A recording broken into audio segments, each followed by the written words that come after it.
Pat McGrath has released this brand new Celestial Nirvana palette. This is from an extensive holiday collection this year. So first up, this palette. This is 85 American dollars or 111 Canadian dollars. And I'm going to let you guys know today if I think it's worth that price. I actually have two other palettes from her holiday collections in the past to compare this one to. I'm also going to be going over this look that I created today using this beautiful palette. And of course, I'm going to show you guys the swatches. So let's get right on into it. We have a lot to cover today. Let's start with the outer packaging of this. Now, of course, this is the cardboard packaging that it comes in when you do order it. You will be able to get this at Sephora as well. I will leave the date in the bottom of the screen here for when it's going to arrive at Sephora, but right now it is just on Pat McGrath's website. And this is the pinky, like very vibrant pinky outer packaging. This is the cardboard. You can see it has a lot of really beautiful like golden design, which I love. Pat McGrath is very, very known to be very attentive to detail, and this is of course another beautiful masterpiece, so I love that. On the back of this cardboard box, you do have the ingredients of all of the shades here. There are 18 shades in here, which is a large one, and there's 4 finishes actually in here as well, according to Pat. This is the palette itself, so it matches the cardboard box, like literally identical, and then when you open it up, you will see the beauty. Okay. I would say first off, from a couple years ago and then last year's, this is the palette that has the most colorful boldness out of the other two that I'm going to be comparing them to. I do think right off the bat, you're going to see a ton of color, and that's what you see here. You do see some vibrant purple, you see some vibrant pink, you do see a matte emerald kind of green, which is beautiful. And then you have, I would say, her founding colors that she puts in a lot of her palettes with just slight undertone or shade variation. What I mean by that are the golds, the light golds, the rose golds. Those seem to be founding pieces to a lot of her palettes for Christmas. I'm not mad at it, but if you are somebody that collects them, this could be a bit redundant, even though they're not identical dupes. This palette is 85 American dollars or 111 Canadian dollars. Like I said, only on Pat's site right now, but will be coming to Sephora. So if you much prefer to purchase from Sephora, then that is awesome. There's going to be another VIB sale coming in November, so this is also a good idea to kind of wait till then to get 20% off or 15% off. There's also a friends and family event. I believe it just started today. So if you do know a Sephora employee that is willing to give you a code, you can also get 20% off an order right now. I think it's only one-time use. If I'm not mistaken, don't quote me on that, but it starts now. I think it's for like a week or something. So just a couple ways to save some coin, but I actually purchased this from the Pat McGrath website. It shipped to me very quickly. I'm in Canada and I received it today, so that's awesome. And I did end up saving 10% because she does do like a new launch coupon as well, which was the word Nirvana. So you can also try that if you're interested, going over to the site and seeing if it's available. Here are the swatches next. So this is where I started getting some of my preliminary review data, if you will. I was kind of like, okay, yeah, some of these are swatching a little interesting. So Pat calls one of the finishes in this palette a velvet matte. And I have yet to feel said velvet matte. I do feel like it's a little bit on the drier side when you actually feel it. A little drier than some of the mattes that she offers. I wouldn't say her mattes are super creamy. It's not like a, Natasha Denona cream to powder. Those are kind of proprietary formulas. Pat McGrath does make very user-friendly mattes that are very pigmented, but I do find they have a little bit of a dryness or a stiffness to it. This is definitely evident in this palette. So the fact that it's considered a velvet matte, I don't know. This is a hard palette to hold. Okay, there we go. There's a lot in here that are a little bit on the drier side. There's very few that have more of a pigment consistency when you actually swatch them. When you swatch these mattes first, a one swatch on the arm, you'll see they sort of kind of appear very weak, a little bit stiff, sort of like a bit of a drag that you're not really wanting in a matte. You want a little bit more of a slip, at least ideally for me. That doesn't necessarily mean they're going to be crap when you apply them on the lid, but it is something to consider when you have your swatches like that. One stroke color release is what she says. It doesn't mean it's vibrant color release, but one stroke does give you color. That's for sure. I don't know, that's mean. But you know what I mean? It's not like when I would read one stroke color release, I feel like it would be even across a swatch. Kind of how I interpreted it, but it also could really mean how it applies on the lid. So we'll talk about both scenarios, but right now with the swatch, the mattes are a little weaker there. There's very few of them that actually have a little bit more smoothness that I would like to see from her mattes. And then of course we have those gorgeous shimmers, those beautiful glitter tones, the vibrant shimmer versus the more muted shimmer. They just glide. They're very, very stunning. And there's quite a few in here actually, which is nice. But of course they are all those gold, pinky gold types of shades. So we're not seeing vibrant color shimmer here. A lot of the bold color in this palette comes from the mattes, with the exception of this blue. So this blue down here is a shimmer formula, has a little bit of a slip as well. It's definitely different than the matte, of course, like distinctly different. And this is one that is vibrant in this palette, but when it comes to the rest of the boldness in this palette, I would say it's more so contributed to the mattes. You also have creamy textures according to her, which most of them are except for some of those mattes. So don't fully believe that there, but you know, we all have our opinions. Just kind of looking on the back, this is made in Italy. So it is made in Italy, which is nice. It's not so far off from other mattes in her palettes that I was like, this is a dud formula, but it's definitely one that when you swatch them, you'll see a bit of almost a disappointment compared to what you'd want to see on a swatch, which has a little bit more uniformity as you drag it across your arm. Now let's go to the application today, which is a beautiful look, but I'm going to be honest, I feel like I've created a look similar from other palettes. This is not entirely unique, but that's okay because this is one you can get from this palette as well. We'll talk about it. I'm not usually doing the vibrant purple blue scenario, but I'm actually pretty happy with it. So all over the lid, I really wanted to get into those mattes, especially the ones that were drier. So the first one is this purple. 1, 2, 3, 4. Okay, so 4 center. 1, 2, 3, 4. Fabulosity is the first purple. It's right here. There we go. And it actually has a legend, by the way, on the back of the palette. I love this. I love her motherships, but I hate that I can't see the shades unless I keep that insert.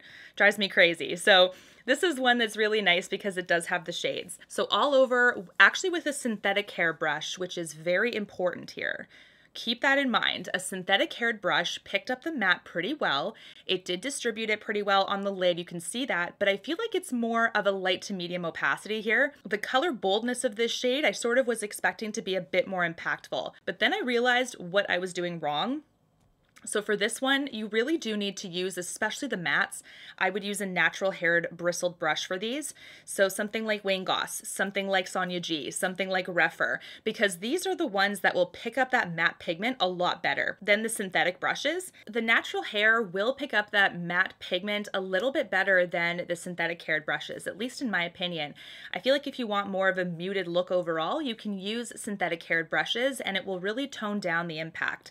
But if you want more of that pop, you need natural haired bristles, especially for the matte formula. When I was doing the foundation of this look, which is that Fabulosity purple shade, I did have to do a couple of layers using that synthetic haired brush. So it just goes to show that it will take you a little bit of work. However, because the vibrancy is kind of dimmed down, you have a little bit more control. I do think that's also a perk about synthetic haired bristles because it's not as impactful. So if you do happen to over apply, you're not like blending for days and then worrying that you messed up your look. So it's kind of a give or take. You can have more muted, more control with a synthetic, and if you're a little bit more in the expert or you're a little bit more familiar with really bold pigments, you don't mind having a little bit more vibrancy, you do lose a little bit of that control. For the outer corner, I have to do the map.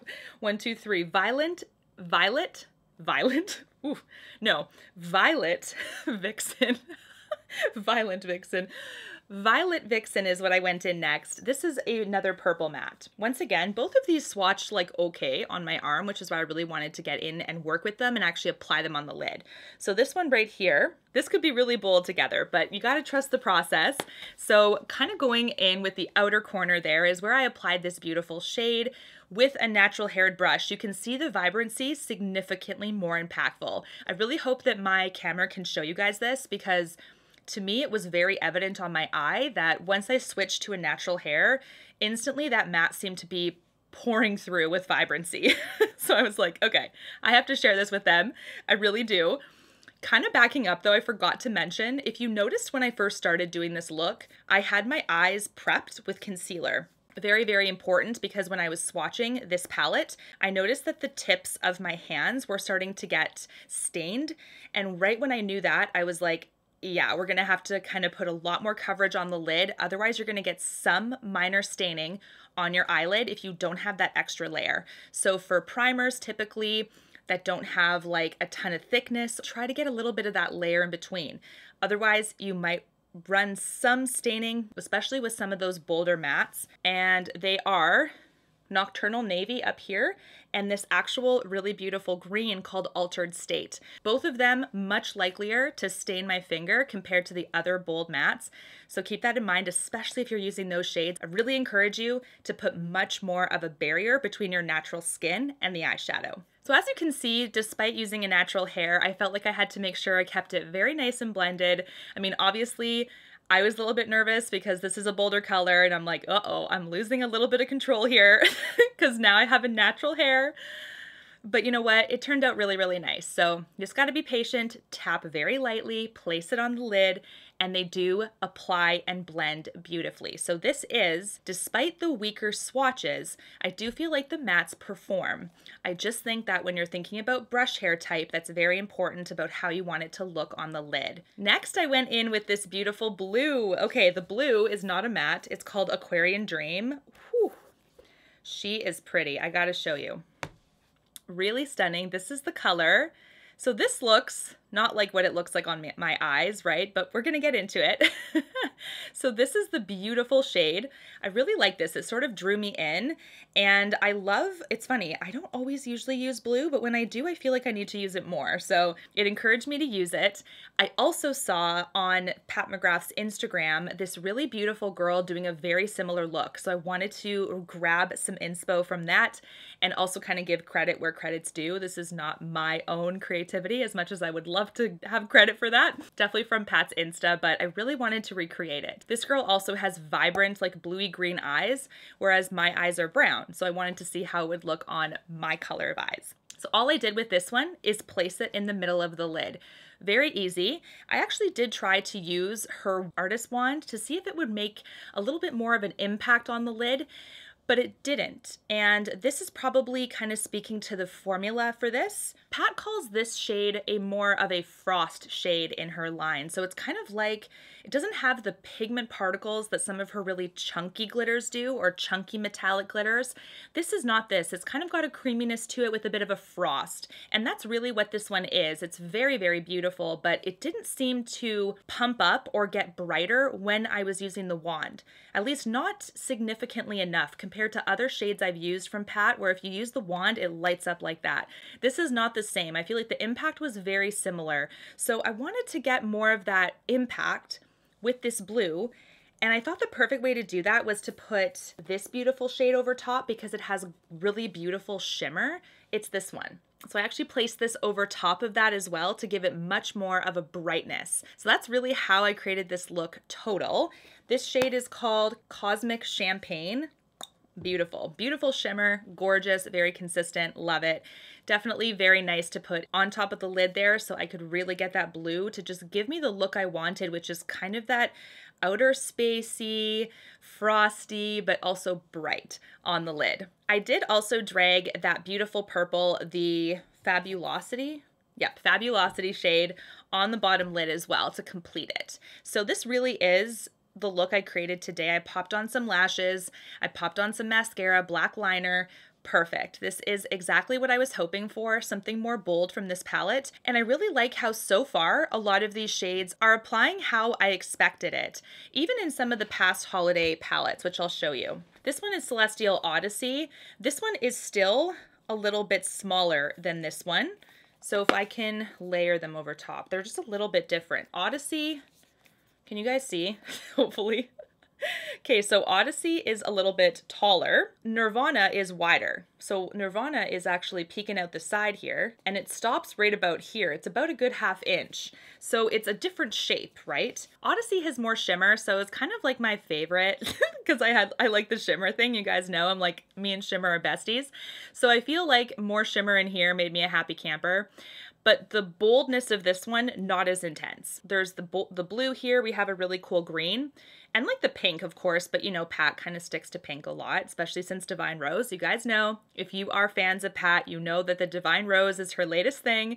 So this one kept it very safe for her, some pink tones, teeny bit of boldness. This one, much more bold, and I will show you guys a side by side as well. Very hard to hold this palette for some reason, but you guys see what I mean. This one is a lot bolder, right? Overall, I feel like it's a bit deeper as well, with the colors being a little darker. Like that there's a variety there for sure, because if you are somebody that likes to look forward to these types of palettes year over year, then you're not going to feel too worried about duplicates. So here you can see the Odyssey duplicates, and they're not that close. There's a couple pinks that look pretty close, but other than that, I didn't see anything that was like screaming at me that it was a dupe. Plus, like, there's some different formulations in between them as well. This is the other holiday palette I wanted to show you guys. This is the Celestial Divinity. This one's actually smaller in size. I do feel like this one is very cohesive. There's actually some purples in here that she drew from, but I feel like there's much more shimmery purple in here. You know, there's some matte purples as well, but purple was a dominant theme this year.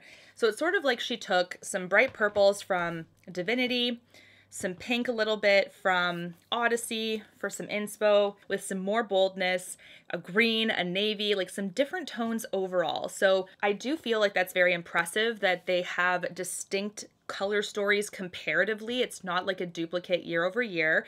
I do like that. Now hear me out. But this one to me is sort of like a rainbow, and the cohesion of the color story is not as strong based on my perspective on how I use shadow. I feel like there's larger jumps in color here, and it's a little bit tougher to visualize looks. You can of course see like those browns, like that brown quad at the bottom there. You can do a look easily with that. But I feel like we can all visualize those types of colors easily. What I mean is trying to implement that bold color, right? Like the purple and the blue, the green. It takes a little bit outside of the box thinking for someone like myself who doesn't always wear bold color. When it comes to, do I think it's worth it? Okay. How do I say this? I'm really struggling for some reason. If you are a Pat fan and you want this color story and you think you will use the majority of these shades, I do think it is worth it because you'll be using it.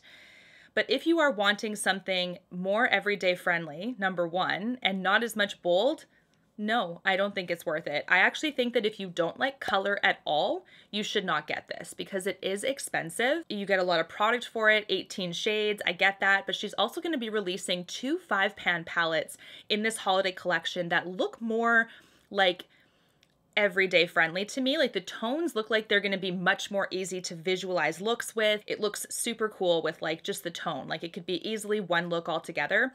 This one requires some more creativity. If that's not you, I would stay away as well. But if you like bold color, yes. If you're a fan of Pat, you'll get it anyway. We know that. But if you are someone that's saving your money for one palette this year and you don't like color and you're like, well, I really do like, you know, some of these shades, you need to like 99%, 98% of these shades in this palette in order to justify the price, because then you'll actually use it. Okay, so there's your news for the day. Be kind to your wallet because there's lots of holiday releases coming and you want to spend them on ones you actually use, not just the hype over things. I think it's consistent compared to other years. If I could pick between the 3 of them, and of course some of them aren't available anymore, so it's kind of not really fair, but I do get questions like, which one was your favorite palette? Or out of the 3, which one do you like the best? I don't really like Nirvana as much as this one, but remember, this one has more shimmer. This one to me is more cohesive. This one I can visualize looks very easily. And that's just based on my own preferences and my own skill level. I don't believe there's any duos in this palette, like any duochromes. I don't think so. Just looking at the swatches, I don't believe so. It's also something that if you want to consider, keep that in mind. There isn't any, and there's no Blitz Astral special shades either. This is just her Classic Christmas formula, Christmas packaging, still very consistent, still worth it if you think you'll use it, but those are my 2 cents on this palette. So let me know your thoughts. What do you guys think? And until my next one, guys, take care and stay safe. Bye, guys.